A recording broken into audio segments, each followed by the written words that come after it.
guys, welcome back for another episode of Empower Online, and this time I'm super excited to talk to Nathan Geering, who is an accomplished director. He's written and directed some multi-award winning films.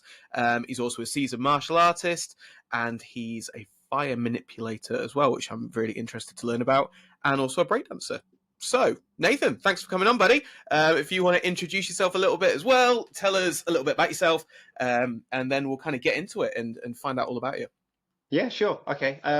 So I started off doing martial arts as a young child, but I started off with things like Shotokan karate and tang sudo, and did a little bit of a Shaolin long fist as well and things, and some other little bits and pieces. But I really kind of like stuck on like Wing Chun. Right. So I learned Wing Chun Kung Fu for quite a few years and things. I grew up watching old school Kung Fu movies, absolutely loved them. Yeah. That was kind of like my education in filmmaking, I guess you could say as well. Bad dubbing and all, yeah. Yeah. That's it. Like Jackie Chan, Sammo Hung, all those cats. Yeah. They were like kind of like a staple diet to my daily viewing. That's a healthy diet, man. I like it. Yeah. Thank you. And then as time went on, I went to university, did a degree in psychology. Whilst I was there, there was like a break-in society, or aka breakdance society. So I joined that and ended up picking up quite a few of the moves, and then become a professional breakdancer for quite a few years. So toured nationally and internationally with productions and stuff. And then I really got into like hip hop theatre. So I was doing theatre for quite a few years. And then I kind of like did a lot of like accessibility innovation.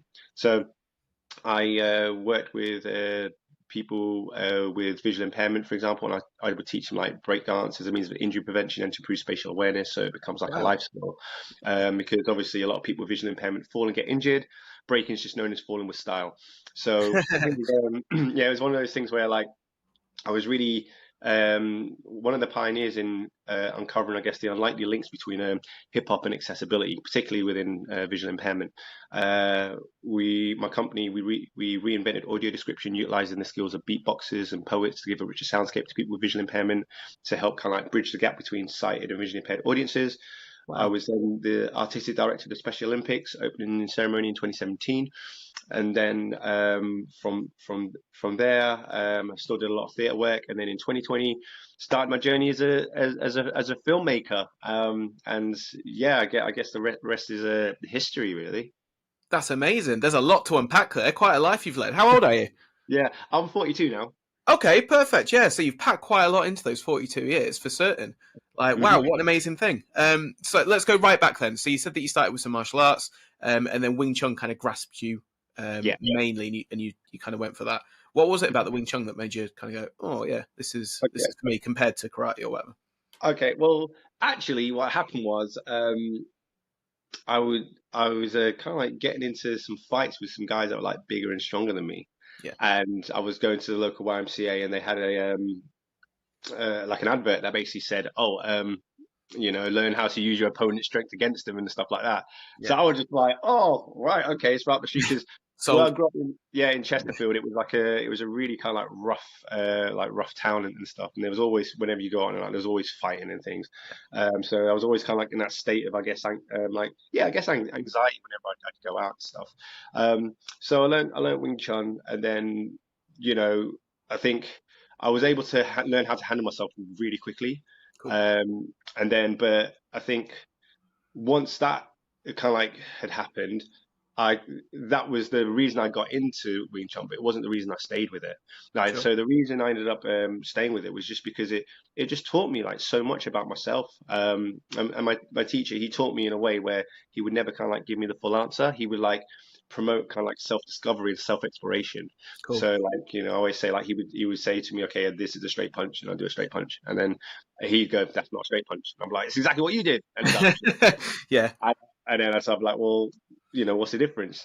And teach me. And he's like, well, go through a process of elimination. I was like, well, how am I supposed to do that? He's like, well, change one thing at a time, from putting your hip into things a bit more to, see what happens if you drive from your elbow, what happens if you change your breathing, what happens if your emotional intention changes and stuff. So there's a whole kind of like plethora of things I had to really examine about myself, both in terms of physically, emotionally, and spiritually. And the more you get to know yourself, the more you get to know kind of like others and things like that. So that is kind of like why I kind of like stuck with Wing Chun, because it gave me such a deeper insight into who I am as a human being, and human nature in general, really. Um, so yeah, so that's why I kind of like I stuck on Wing Chun. I loved its economy of motion and stuff like that, and its efficiency and things, and the whole idea of working on deflection rather Yeah. than hard, like kind of like blocks and stuff Prof. like that. Yeah, yeah, Yeah. yeah, yeah, yeah. So yes, that's kind of like why I stuck upon Wing Chun. Fantastic. Do you think that was quite a natural progression then to kind of go into the breakdancing, did some of the martial arts skills that you've learned? Because, use of your body, awareness of how your body works, things like that, and the coordination, I suppose, that's needed. Yeah, 1000%. So, like I said, with the way that my teacher taught me with Wing Chun, I applied that to breaking, because obviously once you understand a few principles of movement, you can then just tweak them for Yeah. certain other moves, and then it still works. And so with breaking, I kind of like took that same approach where I start to understand the principles of body alignment, started to understand how to use momentum and things like that. And then I was able just to apply those to different movements and tweak those to different movements. And then before I know it, boom, like things were just flying with that, really.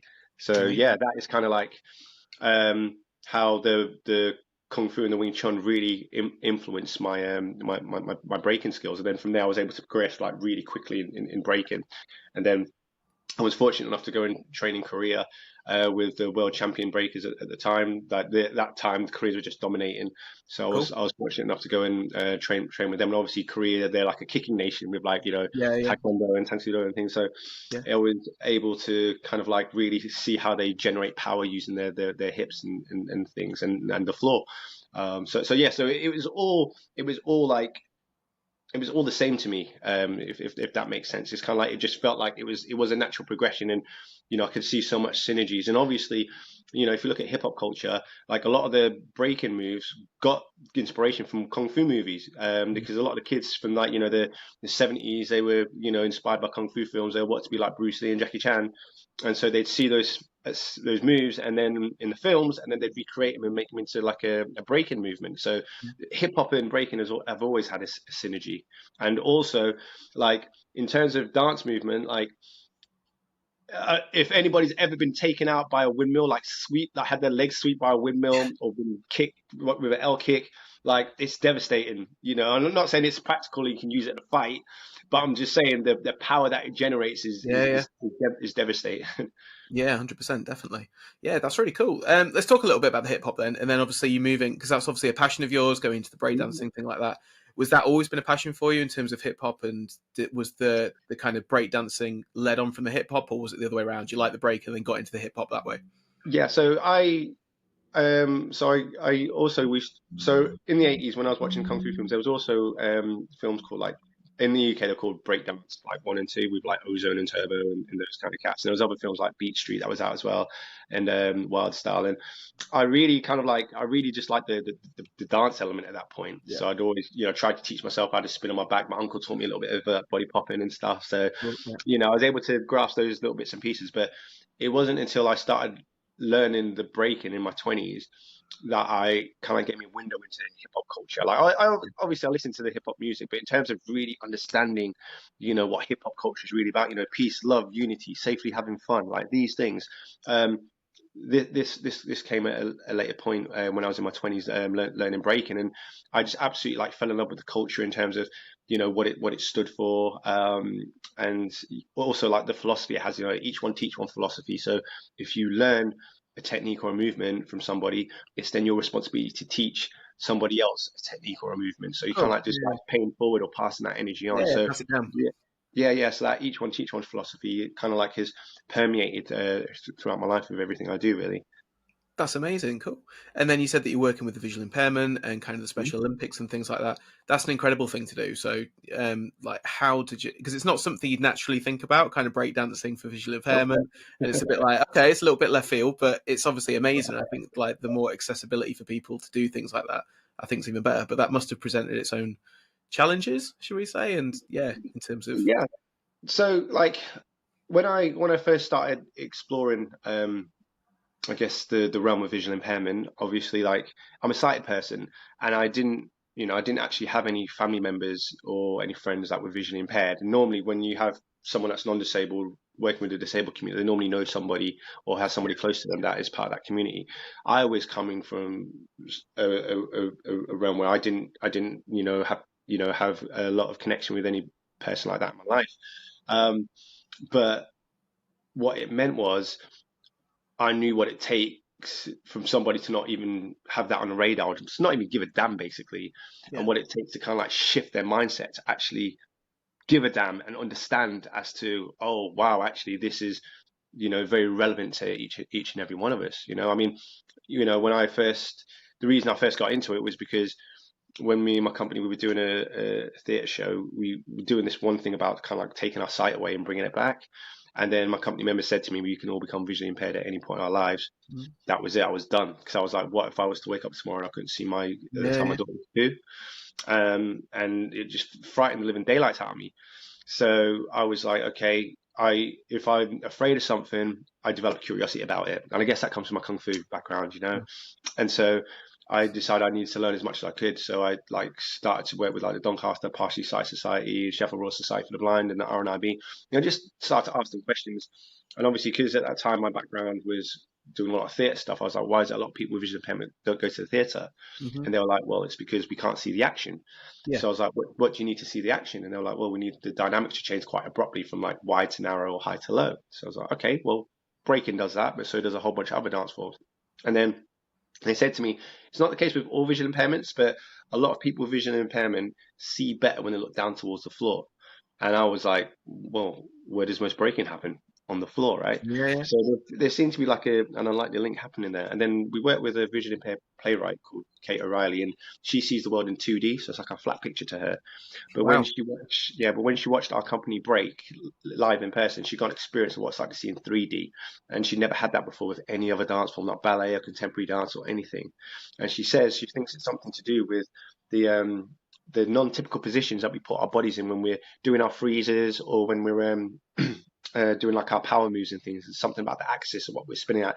That's kind of like doing something to her brain that gives her a sense of more depth and perception.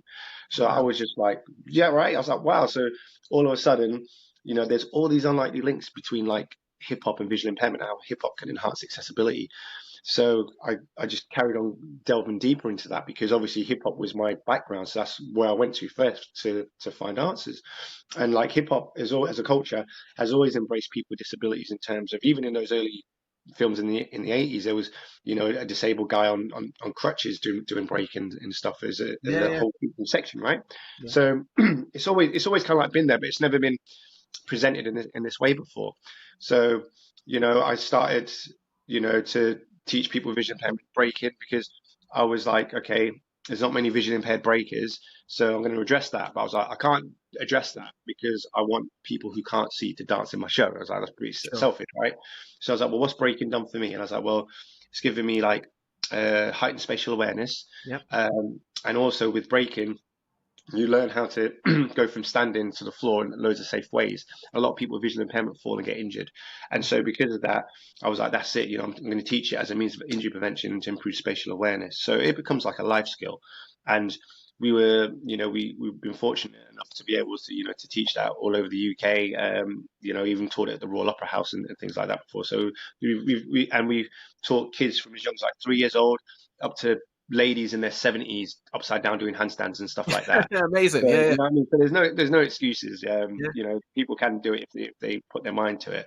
Yeah. And so there was that. And then another thing was a lot of people with visual impairment were saying that they found the current provision for audio description at the time was just too boring and unimaginative. It was very like clinical and Right. objective. But the problem is when you're audio describing something that's artistic, like a film or like a theatre show, art's subjective, Yeah. and 100%. you experience these things because you want to feel something, right? Yeah. And when you have something that's objective, because their argument was always like, well, you need to basically just say the information that's there, and then let them decide, how they want to take that information. But if the way you're delivering it is so clinical Mm. that it feels like a science experiment, and you've got a really emotive kind of piece going on. Like somebody's really emotional, breaking down, and kind of like she breaks down in tears and starts crying. You know, it takes you out of that space, Oh right? yeah, It yeah. takes you out of that emotional experience. So we reinvented audio description, and we utilized the skills of beatboxers and poets and sound effects to give a richer soundscape to people with visual impairment. And my company, we created our own like language, where we got, it's called like RM notation, so rationale method notation. It's a bit like LABA notation, I guess, but for Mm. sound. And we got people with visual impairments to physicalize each sound effect the beatboxer makes. So if a blind or partially sighted person hears a sound effect for a jump, like zzz, we'll always use that for a jump, or for a spin, we'll always use that for a spin. So it becomes like an intuitive language for them. So yeah, so I ended up just finding out all these different ways in which how hip hop culture can really like enhance accessibility and bridge the gap between like disabled and non-disabled audiences. That's amazing. Like that's such an incredible thing to do, to kind of like help so many people and have such an effect on people that I imagine like just goes into their day-to-day life. Like Mm. as you said, it becomes like a bit of a lifestyle kind of thing for them, and it's all from kind of this dance movement and music and things like that, and passion and creativity. I think that's really cool. So yeah, Yeah. stuff. Oh, thank you. And also, so one interesting thing as well is, so obviously each sound effect corresponds to a different movement, right? Yeah. And when I was a kid, I'd fall asleep whilst watching kung fu films because I watched so many of them. And even as I was falling asleep, even when I was closing my eyes, I could still visualize the fights happening and the punches and the kicks from the kind of stuff. Yep. Sure. So I guess I was subconsciously training myself to develop this technique, Mm. at such a early on age. So again, that's how the martial arts kind of like influenced something that became not only kind of like known throughout the world, but like multi-award winning in terms of a form of accessibility as well. Yeah, that's So it all amazing. comes back to the martial arts. Yeah, everything leads back to that, eh? You said your company then. So when do you kind of found your company? What does it do? Is it still Yeah, active now? Like how does that all work? yeah. So basically, so I have like a company that provides audio description. Yeah, And that's called like Rationale Method. It's basically an accessibility innovation company. So the broadest nutshell, what it does is it finds innovative ways to enhance accessibility for people with disabilities and to bridge the gap between disabled and non-disabled artists and audiences. yeah, Um, so we provide the audio description through that, and we provide other kind of like services through that. I then run a registered charity called Rationale Arts, and within that charity, that's where we teach people with vision impairment the breaking and yeah. stuff. But we also do stuff. So I work with like a cognitive behavioral therapist, and we develop a way to treat depression, anxiety, and PTSD through hip hop. Amazing. So, for example, because a lot of people, they don't realize that beatboxing is the same as meditation because they're both controlled breathing. So within that kind of context, we do that in terms of just helping people with their mental and emotional well-being. We go into children's hospitals. We do a thing called hip hop rehabilitation, where we work with kids with anything from like traumatic brain injury to brittle bone disease to leukemia, and we'll find out what the physios are giving those kids for exercises, and then we'll find the hip hop dance equivalent and teach them Yeah, that. And like their recovery time gets reduced so much because they're actually engaging in it, because it's not just repetitive yeah. exercises that they're It's doing, fun. they're boring. Yeah, it's fun. There's Yeah, a beat, there's a rhythm to it, and they're just seeing that they're just practicing a dance move repetitively, but they don't see it as, oh, I'm just repeating doing an exercise. yeah, Um, sure. yeah, so like so we've done that. That's been great. So they're the two kind of like accessibility kind of like organizations that kind of like run side by side really. And then obviously there's the fight choreography stuff and the filmmaking thing, which is a separate entity, but some of the accessibility work bleeds into that as well. Perfect. How do you go about then kind of teaching someone that's either visually impaired or has something that's kind of challenging for them in terms of breakdancing? Because it's not easy for able-bodied people, like regardless, like it's a Yeah, difficult art form, I suppose. So to yeah. then have, go on. Okay, I say so. First of all, like take a genuine interest in the person that you're teaching. Find out what their interests and their passions lie in, because you can find that you could use certain language that can translate. So, for example, if somebody is an avid martial artist, then you can teach them about, okay, well, actually, how to generate power for your power moves. It comes from the similar waist twist and the kick from, say, like a roundhouse kick or something. Yeah. You could put it within that kind of context. But it's just about giving like simple, clear, and concise instructions, but you attach like a sound effect to it. Because Mhm. when you attach a sound effect to it, they have an idea of the duration of the movement, Right. Okay. and the quality of the movement. Does it go like, if it goes like, I want you to go like spin from high to low in in this amount of time. So then they know, okay, they got from the start of that sound to the To end the of that end. sound, spin from high to low. So you can really, give them a heightened sense of, okay, a quality of the movement through the sound effects that words cannot give, or it can take a longer time to only use words. So that's why we use a combination. We have like a very short description of a word and of a movement through words, and then we have a corresponding sound effect to go with it. Amazing, cool. And has that kind of led into your film work then, in terms of how that's happened, and yeah, like developing on Mhm. from that? Yeah, yeah. So in terms of filmmaking, so I started my first short film I made was in 2020, and it was kind of like around everything that was happening in the pandemic with like Black Hmm. Lives Matter and everything. And Yeah. it started out as like I arranged an artistic piece for protest, and I did kind of like a live performance there with a rope dart that was on fire because I do fire. And then what I ended up doing was I had so much energy still in me. I was like, I need to get this out to more people. So I made a film.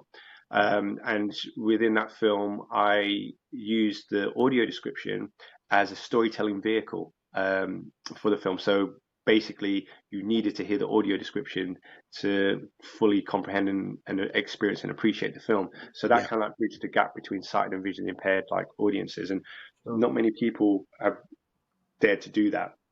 And I think, the reason that it was so successful was because with that one, what we did, we used probably poetic and emotive text for the audio description Hmm. with kind of like heightened sound effects. So we kind of really amped up the sound quality of that. For example, the fire swirling through the air and stuff like that. Sure. Um, and yeah, it like that ended up winning like multiple awards. Won awards for like best audio description, achievement, and accessibility. Won other awards like best editing and cinematography and all that kind of stuff too. But yeah, so that was how the accessibility kind of bled into that. Yeah. And then in terms of like fight choreography and stuff, like I only started doing fight choreography like last April, so not even a year yet. Okay. And so it's early days, right? Um, but I just got fed up with seeing. So basically, the reason I decided to go to fight choreography was because I asked my inner 8-year-old child, "What do you want to do?" And he wanted to be Jackie Chan as a kid, right? So I was Yeah. like, "All right, Sure.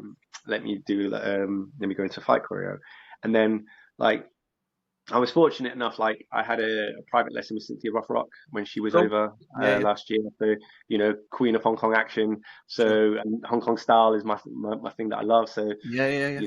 what better person to get a private lesson off, right? So, yeah, so I got a private lesson of Cynthia, and then there was a guy called Kevin Lee, who's like an action actor in China, but he's from the UK. So while I was over in the UK, he mentored me a little bit on how to do, I guess, gritty and realistic fight choreography. Let's talk about the fire eating then, dude, because that's a pretty cool area, and a bit that not a lot of people go into. So how did that all come about, and how risky is it? Yeah, okay. So with fire eating, my partner Holly, she actually taught me fire eating. It was when I first met her, like I didn't think that anybody could learn fire eating things. I thought it was like, some, mystical hidden art, almost like, the closed door styles of martial arts, one of those kinds of things. Like you Sure. had to be in a certain circle to be able to do it. But she was like, Yeah. yeah, I can teach you if you want. I was like, really? So I was like, yeah. I was like, let's go. So that was it. Like she taught me fire eating, but I was a bit of a maverick in terms of I wanted to, combine it with my hip hop dancing straight away and Yeah. things. When I really wanted to get upside down and try spinning on my head whilst eating fire and stuff. But I needed a bit more kind of like tuition on that in terms of Yeah, I I think needed, so. Yeah. what I mean? I needed to, somebody that kind of like was, almost at the top of the tree so they could, I'd make sure I had the technique down Yeah. and had all the safety in place. And yeah, so there's a guy called Tom Makinson, and he was regarded as like the top fire eater in the world at the time. And he runs a company called Fire in Your Face where people can learn fire eating. And I learned fire eating from him really. So he taught me the advanced vapor tech, and then he, I said to him what to do, and he's like, well, I've never really seen anybody go upside down and eat fire and do all that kind of stuff with it before. I was like, right, okay, let's go. So I kind of like developed my own Hold little. my beer, let's go.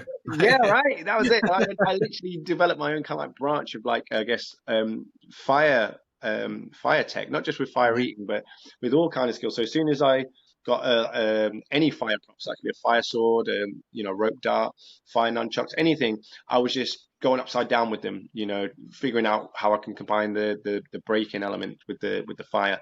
And then so that was the same with the fire eating. So once I learned that, which is kind of probably the most dangerous version of each to do, yeah, um, I just hit the ground running with that, and so developed this style that I call like fire breaking.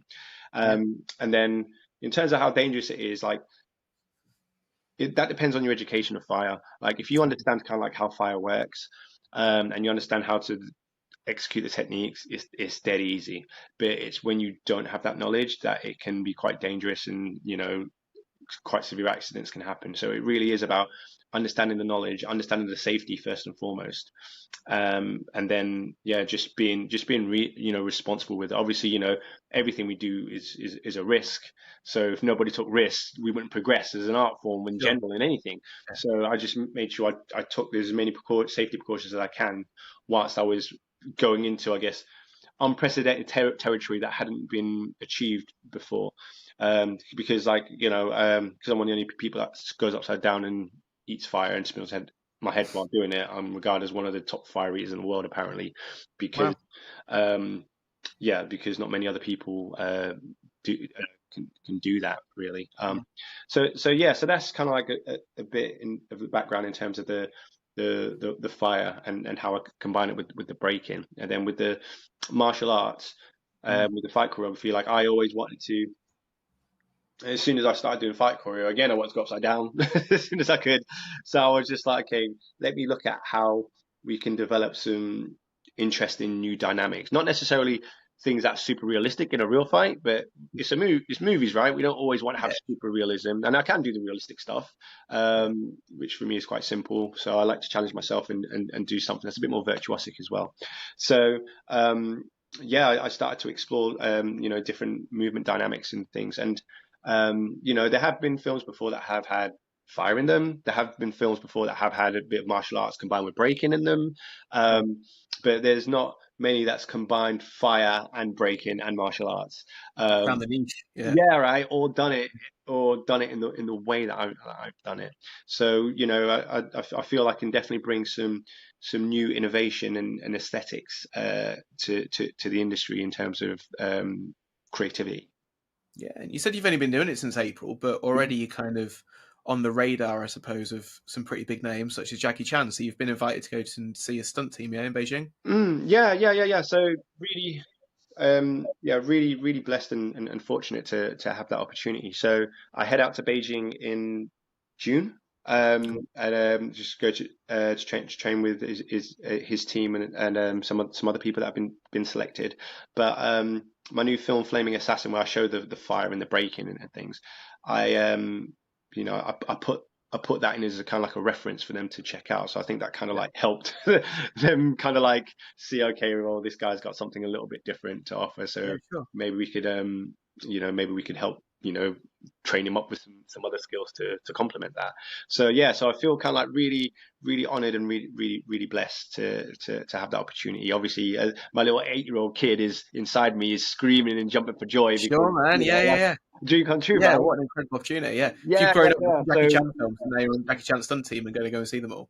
Right, exactly Yeah. that. So, and I was fortunate enough when I was out in the States. I met some other. Cause last year I went out to the States. So, like I said, Cynthia, she gave me my first ever Mm. workshop in fight choreography, and then she invited me out to go and like kind of like be a part of her upcoming movie Black Creek. Oh, Um, amazing. but I'm just like an extra in the background holding a gun, looking mean and stuff. So I'm not really kicking any butt in that. But the main Yeah. reason I was there was to kind of like shadow the fight choreographer, who's a guy called Mike Yeah. Moller. a German fight choreographer and things. You think he's just been in the Expendables 4 and Matrix Cool. Yeah. Resurrections and stuff. So he's done some pretty big stuff. Yeah. And I've just been out to Germany a few weeks ago to train with him as well. So I'm at the stage where I'm literally just, like in those old kung fu movies where they seek out the masters to learn That's it. their styles. I'm Yeah. literally just doing that, just really just trying to soak up as much knowledge as I can, so I can be the best fight choreographer and action designer and director possible, really. So yeah, I was fortunate enough, like I say, to meet some great people out in the States. Another incredible guy I met out there was Andy Cheng, who Yeah. obviously did he used to be part of Jackie Chan Stunt Team, but he also did the fight choreography for like Shang-Chi Yeah. and Knights of the Zodiac and other Hollywood films. So you know um it was great to get insights and feedback off him as well. So that was brilliant. So really, really grateful for everything that he's all his knowledge and wisdom that he's imparted on me as well. Sure. So I've been like a bit of a dog with a bone since I've started, in terms of I've just been like, right, okay, I found my calling in life. Like, let's just go full steam ahead with this now. So training every day. I'm shooting every day, so just finding little new concepts, just trying them out. I've got my own stunt team here now, Cool. so I have a whole team of people with me where we make our films together and things like that. We train different stunt techniques together and stuff, but our main focus is fight choreography. So we train a lot of fight choreo, and the stunts that we train are stunts that we feel will enhance our fight choreography, Yeah. if that makes sense. So yeah, so there's kind of it's good in terms of the infrastructure that I'm building. I've also got like a team of script writers. There's about 4 of them that are actually writing scripts for me to choreograph or direct films and things. So again, we've just kind of just got a slate of work that we're just plowing through and things like that. And we explore different concepts with each film. We're doing a few more shorts this year, and then we're going to do a feature at the end of this year, and then Amazing. we're already planning our second feature after that as well. So yeah, Wow. we just keeping that work rate up, as much as possible. They say, "What is it, 10,000 hours to become a master?" I'm That's cramming it. as Yeah. many of Yeah. those hours Smashing through them. Yeah. yeah, because I'm just so passionate about it, Cool. and so I'm just hungry for that knowledge and that experience. That's amazing.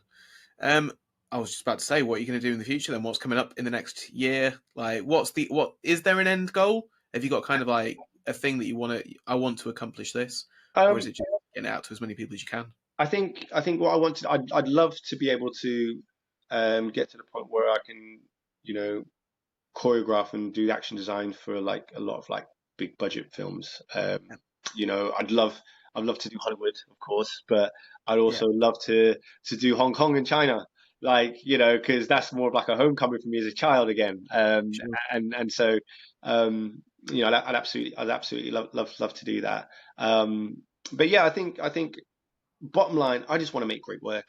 That's what it comes down to, putting aside all that, you know, the accolades and the big budget stuff. I just want to make great work. I just want to make interesting work that people can say oh, wow, that was done really well, or that was really innovative, or I've never seen that before, or I had a great time watching that.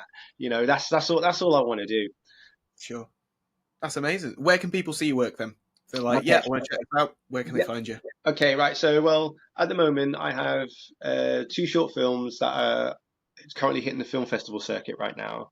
So you have Drink and Smoke, which is kind of like more about it's like using fire eating as a metaphor to I guess highlight the negative results of excessive drinking and smoking. So, and with that, like how my other film, Still a Slave, had the audio description running all the way through it as a storytelling vehicle, that has that running all the way through it.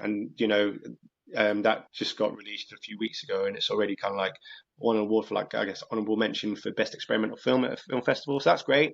Cool. And then Flaming Assassin, which is the one that showcases all the fire breaking stuff. That's just hit the film festival circuit 3 weeks ago, and so that'll be doing a run for about a year. Cool. And yeah, that really really fortunate with that in terms of how well that's been doing. I mean, we've like within those 3 weeks, we've picked up like 4 awards already.